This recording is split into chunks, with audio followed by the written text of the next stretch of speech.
First up, how do you compost? Well, to put it simply, you take your food waste and remove the prohibited items. We'll get back to what you can't compost later. After placing your food waste in the bucket, accumulation happens and we'll have 2 pickup days per week. If you see the compost bucket in your kitchen still there, put it outside your door at the pickup time, please. It is the house's responsibility for taking out the compost and placing it outside your door on the pickup days. These are Tuesday at 5 p.m. and Friday at 10:30 a.m. If you see the compost bucket still out almost at these times, please place it outside so then a person who can collect your compost will come by and take care of it for you. After the collector is finished with your compost, they add it to the active pile and cover with browns. This helps it go through a digestion process and helps it become fertile soil once more.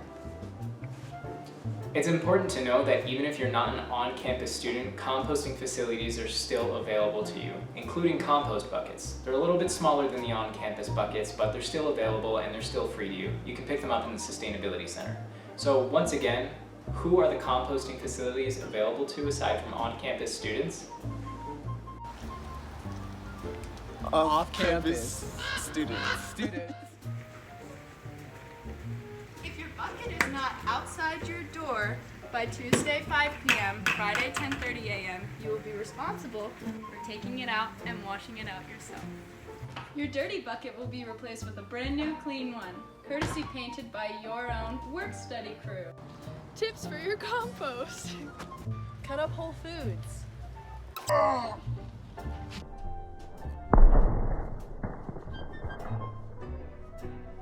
No stickers!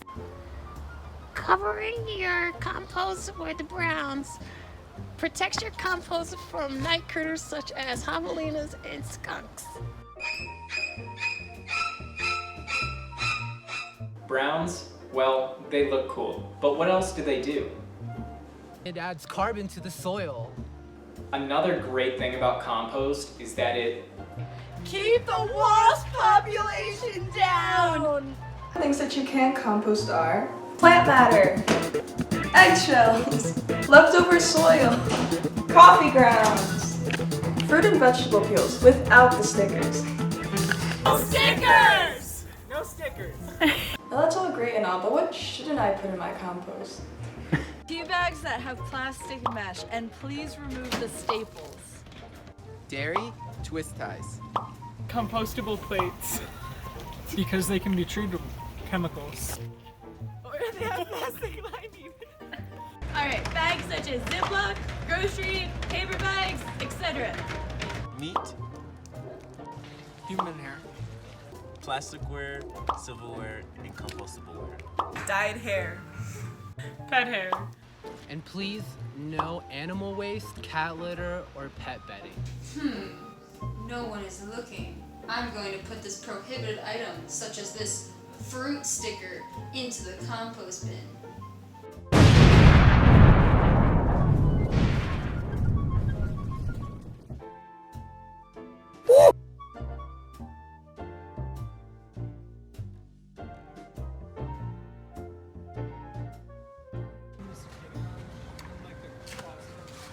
Fill up your bucket with browns and then cover your fresh compost.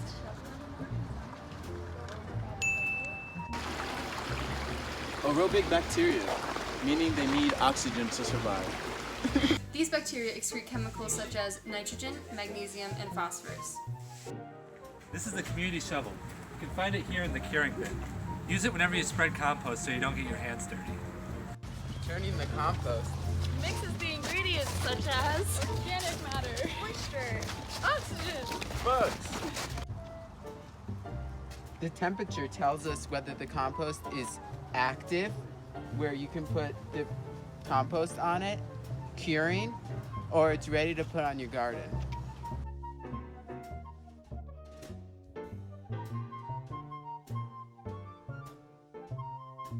No stickers! No!